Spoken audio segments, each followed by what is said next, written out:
Welcome to New Thinking for a New World, a Tilburg Foundation podcast. I am Alan Stoga, your host.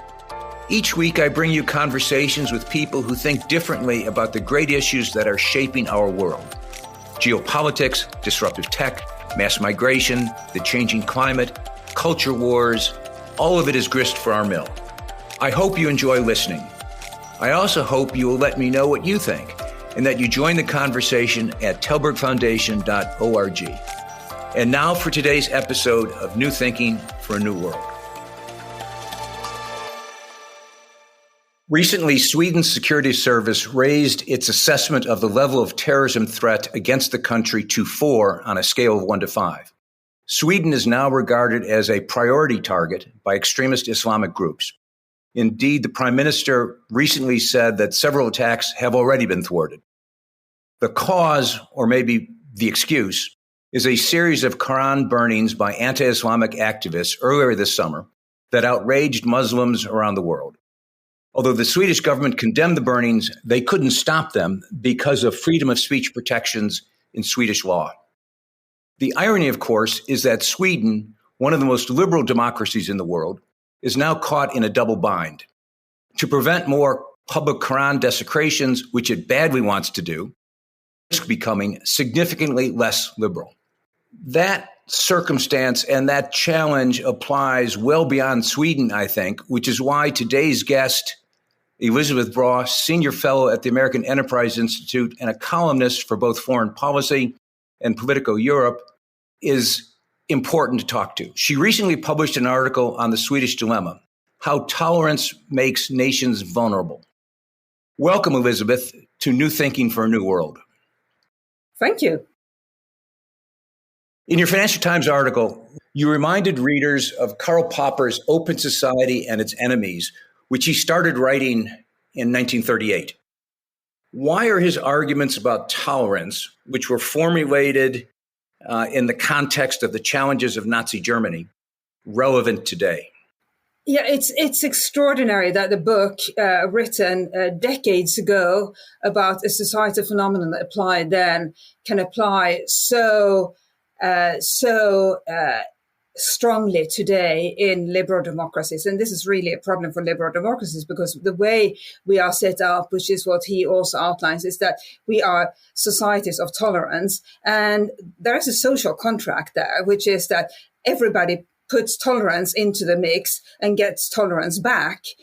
And that has worked pretty well for us. Obviously, we need legislation. We need that framework of the rule of law and of punishment if you break the rule of law. But in terms of the interaction among citizens, including discourse, that we have left pretty free because we have been able to count on citizens prizing liberal democracy so much that they will be tolerant vis-a-vis others because they want others to be tolerant vis-a-vis them. And where this really hits a barrier is when some parts of society, some individuals exploit that tolerance and that extreme or that fantastic, wonderful, amazing freedom that we give our citizens, when they exploit that to harm the very society that gives them that freedom and that gives them that freedom to voice opinions. And that's where we are today. Of course, there's an argument that it is that extremism that somehow strengthens democracy, that it causes people to react and reinforce the basic freedoms.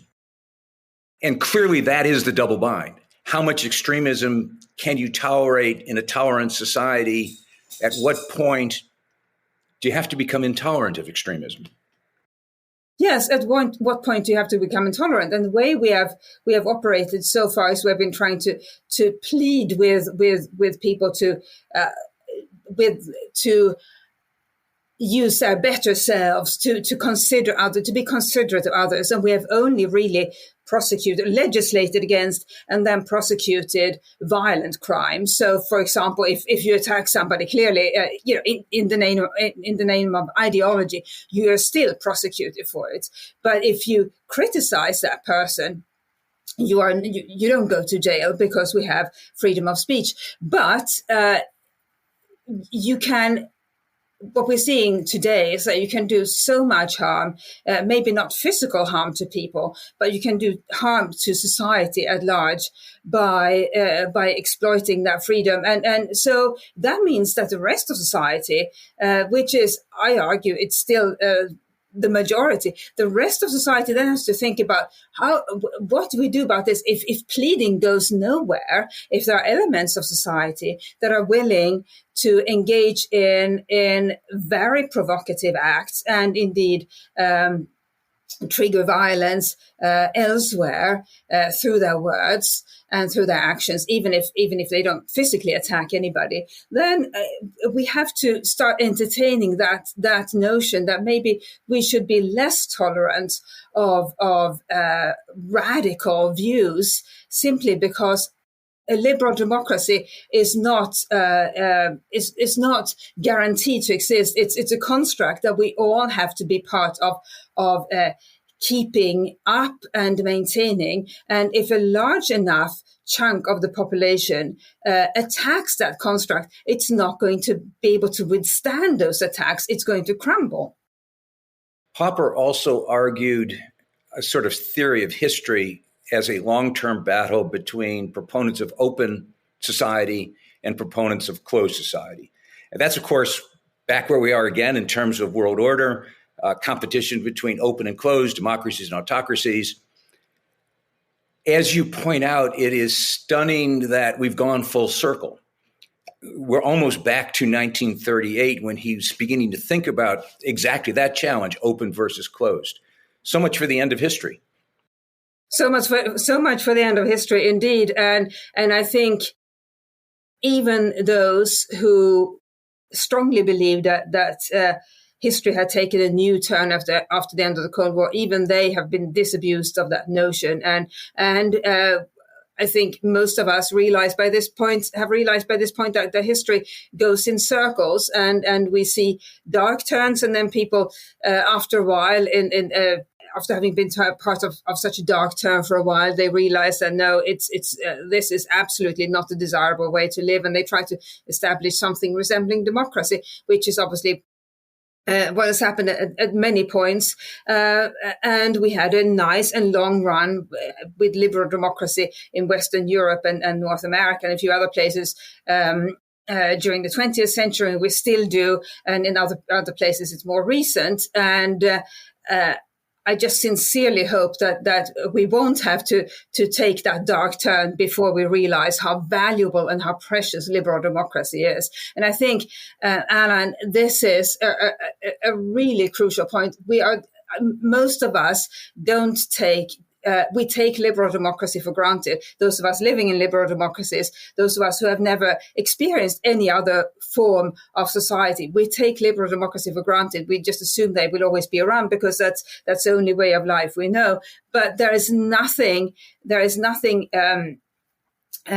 guaranteed about liberal democracy. It requires everybody to put in a certain amount of effort, even a small amount of effort, but everybody has to pitch in to help maintain it, because otherwise it will collapse under the pressure and burden and attacks of those who hate liberal democracy.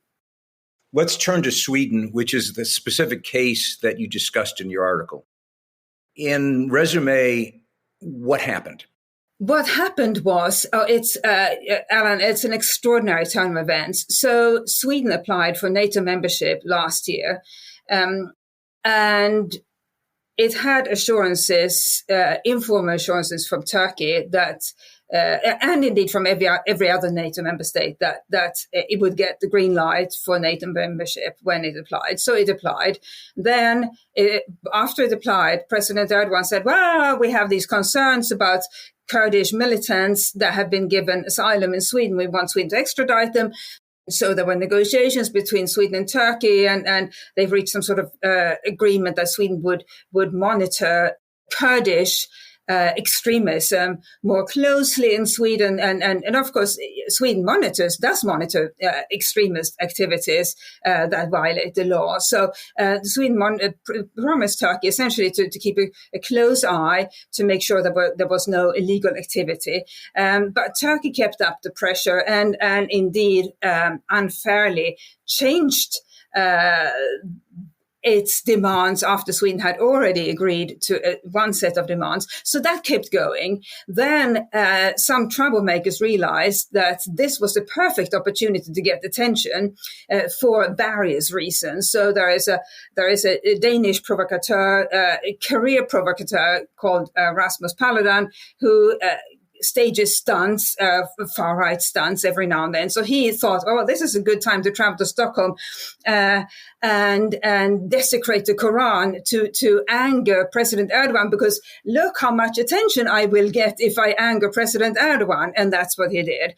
Then some anti-NATO activists, a tiny group, thought, oh, this is a good idea. We're going to hang an effigy of President Erdogan in Stockholm to anger President Erdogan, to make sure that he permanently blocks Swedish access to NATO, because we don't want Sweden to join NATO. So that is the background. And that was at the beginning of the year. Then in June of this year, a mysterious man, an Iraqi refugee, burnt a Koran in Stockholm. And this is what set in motion this extraordinary anger campaign that Sweden has been experiencing since then, and which has led to the state that Sweden is in now, with a heightened terror alert or terror risk alert. And the more is known about this man, the Iraqi refugee, the more peculiar, strange, odd the case becomes. So he is not just any refugee. He said that he wanted to burn a Quran to protest against Islam, but I think there are other ways of protesting against Islam. Not just I think, there are other ways. But he did that, but he's not just any refugee. He's somebody who has led a militia in Iraq, and the militia linked to Iran. So he's clearly he has a certain background, and he left that position after a power struggle with another militia leader. So there we are. And that triggered an instantaneous disinformation campaign against Sweden. And that's what I think is something that other countries really should look at, to make sure that they are better prepared for similar campaigns against them. So a massive disinformation campaign against Sweden is propagated primarily by Arabic language accounts and Russian language accounts on social media. And then the governments of Iran, Iraq, and a few other countries pushing for the Organization of Islamic States to condemn Sweden for Islamophobia, which is where we are today. Massive Muslim anger against Sweden on incorrect grounds, because what they are alleging is that the Swedish government supports Quran burnings, and anybody who knows about Swedish administrative law knows that this is a matter for local police agencies, and they don't have the right to ban anything. They can issue protest permits, or they cannot issue protest permits, but they can't say you may protest, but you may not burn a Quran. So that's where we are today. Thanks for listening so far. I hope you're enjoying the conversation as much as I have. If you haven't already, please subscribe on the platform of your choice and rate us on Apple Podcast. Now back to today's discussion, sponsored by the Stavros Niarchos Foundation, SNF. You've just described the double bind. On the one hand, Swedish authorities and the prime minister has repeatedly said, I don't want any holy books to be burned. I think it's a bad thing that people burn holy books, whether it's the Koran or the Bible or the Torah. This shouldn't happen. But the only way I can stop it would be, in fact, by dramatically changing how Sweden thinks and acts about protest, about freedom of speech. Indeed, there are some people in Sweden who seem to be trying to find a solution, a legal solution, to change the law, to make this illegal, to somehow pull into government authority the ability to stop these things before they happen. I'm sure everyone is thinking about the Charlie Hebdo massacre in 2015 as a truly ugly precedent. What did the Swedes do? What do they do? Well, the problem, Alan, is that if they change the legislation now, it will signal to the world that if you attack verbally and otherwise, because we should remember that in Iraq, a mob attacked the Swedish embassy and the Iraqi government expelled the ambassador instead of apologizing for a mob being able to attack and indeed enter the embassy. So what happens now if Sweden does change the legislation is that it sends a message to the world that if you attack verbally and perhaps physically a liberal democracy, strongly enough, that liberal democracy will say, "Oh, this is uncomfortable. We better compromise so that it doesn't happen again." And so, of course, if you send that message as a liberal democracy, the side that is willing to engage in verbal and other aggression against you will do even more of it. It's not going to say, well, I'm glad you agreed to this compromise. Now we'll live happily ever after because you agreed to this one thing. And this is the challenge, Alan, of being a liberal democracy. Because you, as a liberal democracy, are mostly tolerant. And so you assume that others will be tolerant too. But in the end, you may be the only side that is tolerant. So you make concessions, whereas the other side doesn't make concessions. Whereas the other side, whether the other side is extremists and subversive elements in your own country or indeed foreign governments. We referenced end of history. We should reference clash of civilizations. This is a clash of civilizations that in some ways seems to me irreconcilable. And it isn't just clearly, as you said, some of the protest in the Arab world is politically motivated. All those Russian trolls probably don't care much about the Koran, but they certainly do care about NATO membership. But there's also a fair amount of, you and I would both argue, uninformed popular reaction. This is the famed Arab street reacting, it's a bad thing, etc. That circle I can't imagine how to square that circle. Well, I don't think it's a clash between people of different faiths, whether in Sweden or elsewhere. I think it's a clash between those wanting to live in a tolerant way and those who, for whatever reason, are keen to exploit that and harm the other side. And I think in the case of the governments of Iran and Iraq and indeed Russia, they are keen to deflect attention from their own failings and move move the discourse and the focus of global discourse onto another country, which they have managed to do brilliantly. If you look at what people are talking about today, just like you and I are talking about the case of Sweden, instead of talking about the women's protests in Iran, that is the case in many other places. Iran has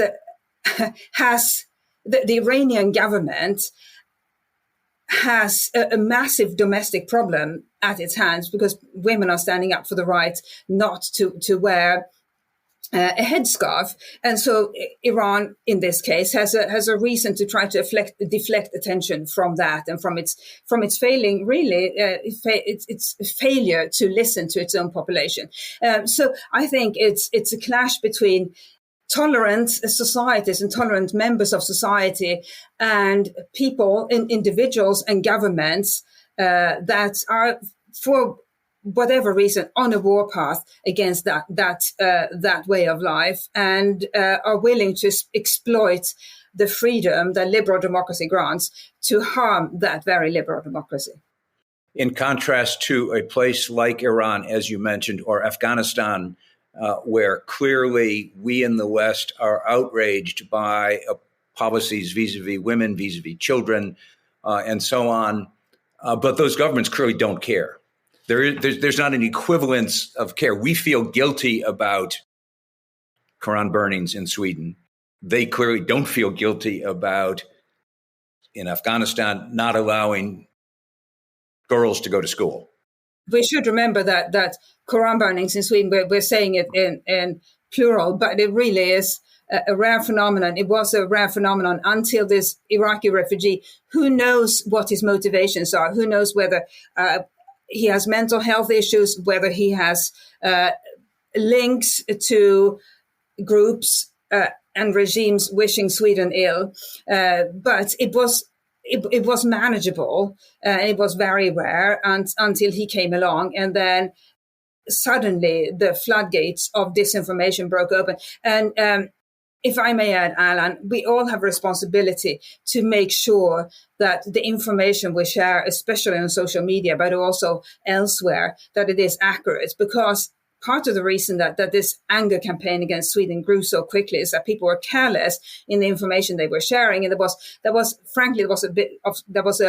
was not just the disinformation from those Arabic and Russian accounts, language accounts, but there was also sloppiness in reporting by international correspondents who may not be familiar with Swedish administrative law. So they wrongly assume that it's the government that grants permissions for protests and that the government can say whether you may or may not burn a Koran. That is obviously not the case. And so all this information and resulting anger was spread by lots of people, including people who unwittingly shared incorrect information simply because they didn't verify before sharing. Well, that's an incredibly important point and is part of the wallpaper of the 21st century. You're right. We, air quotes on the word we, ought to be more responsible and think twice before we push that send button. But nobody does, or very few people do. And it is not controllable. It is not regulatable. And it is only getting worse, not just globally, but domestically. And I do want to switch focal points. You're sitting in Washington, so it's legitimate to ask about American politics, which have obviously become hyper-partisan. The two tribes no longer just disagree. They're starting to threaten each other in some really even violent ways. Both are increasingly intolerant of the other. Some of my progressive friends would argue that Trump should not be tolerated. And some of my radical conservative friends say the same of Biden or of AOC and the progressive left. If we put all that inside the Popper frame, how do you think about preventing the United States from really going down some pretty dark paths as this tolerance of intolerance continues? Should we tolerate hate speech, tolerate extreme political speech? It is extraordinary, Alan. I've lived in America on and off since 1996, and even in that time frame, which isn't very long in the scheme of things, I've seen American society go from mostly friendly and people willing to engage and have chats with people of all political persuasions to this, as you say, hyper-partisan environment.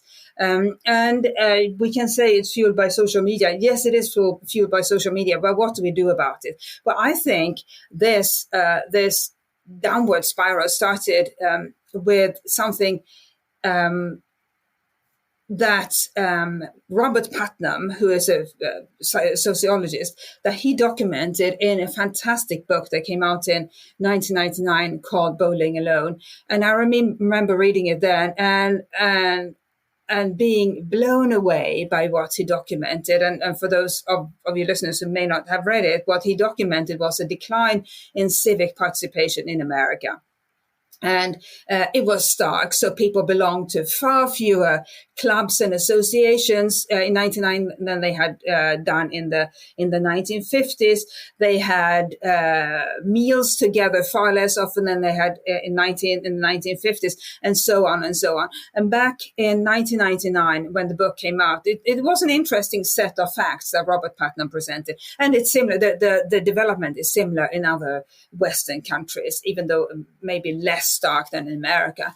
But what it documented was interesting in its own right and frightening. But what we have seen since then is that people, because they don't interact with their fellow citizens on a regular basis, including fellow citizens who may be different from them, have different political views, different age, and so forth, they are much more willing to think ill of their fellow citizens. And of course, they don't spend their time that they in the past spent in, bowling clubs or educational associations or what have you, or indeed choirs. They don't spend that time reading Karl Popper. They spend that time on social media mostly, unfortunately, which leads down this narrow tunnel of only reading and seeing information that you already agree with. And in the most extreme of cases, it leads to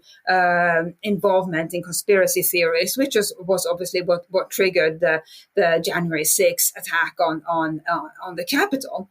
So that's where we are today. And I think, Alan, as a result, what we need is, and this may be difficult to do, but we need new societal institutions that people can participate in. It used to be churches or denominations, bowling clubs. I've sung in choirs all my life. The choirs are fortunately still vibrant, but maybe we need new places where people can gather so that they engage with their fellow human beings on a regular basis, including those who are different, hold different views. As I said, people of different ages. And the more you interact with others, the less inclined you become to feel anger and resentment and hatred of them.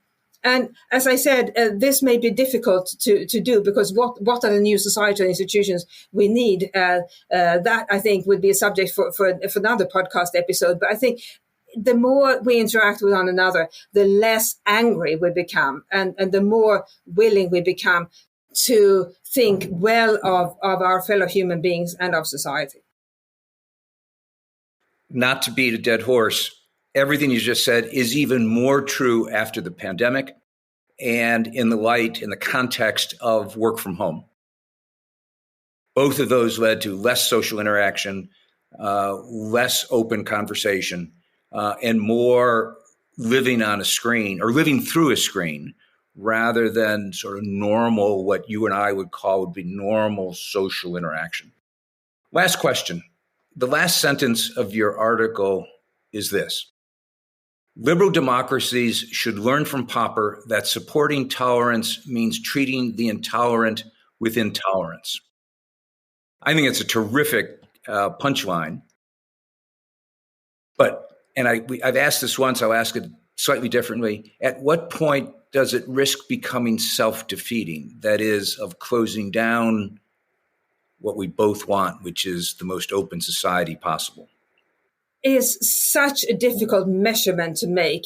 What is acceptable expressions of free speech that are maybe unpalatable, but should still be tolerated? I think the moment you have free speech you have expressions of free speech that incite violence against your own country, I think that's where you have to draw the line. We can have any manner of ugly opinions, what most people might consider ugly opinions. We can still allow those to exist within our societies and be expressed within our societies. But if we draw the line at opinions that incite violence, I think that may be maybe not the perfect, but the best possible red line to draw for what we can permit within our societies while remaining tolerant. Thank you, Elisabeth Braw, for both that summary and this conversation. Again, I urge everyone to read How Tolerance Makes Nations Vulnerable. Somewhere on the page that you're looking at, you can click on that link. Thank you, Elisabeth. And we'll have this conversation again. I suspect these issues aren't going away. I suspect they're going to get far worse. That is unfortunately the case. So I look forward to chatting with you again. Thank you for listening to this episode of New Thinking for a New World. I'm Alan Stoga, podcast host, and I look forward to your joining our next conversation. Remember, tell us what you think at telbergfoundation.org.